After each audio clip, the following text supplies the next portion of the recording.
Hi, I'm Angela from Growing in the Garden, and in today's video I'll teach you how to maximize your garden space and extend the growing season using succession planting.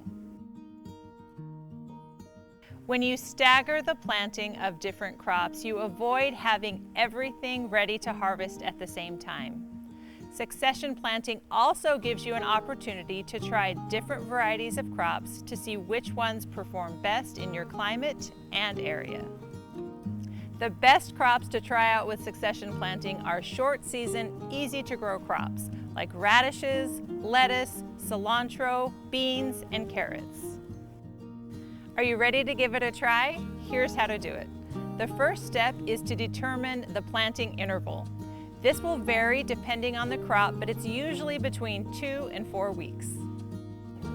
The next step is to prepare the soil between plantings. After harvesting, amend the soil with compost or worm castings to promote healthy growth and enrich the soil. Remember to rotate where you're planting the different successions of crops. You don't want pests and diseases to build up in the soil when you're planting the same thing again and again. And finally, keep an eye on your vegetables and harvest them as soon as they're ready. We want to make room for the next wave of planting. Remember that timing is crucial, but flexibility is key. Things don't always go according to plan. Adjust as needed throughout the season.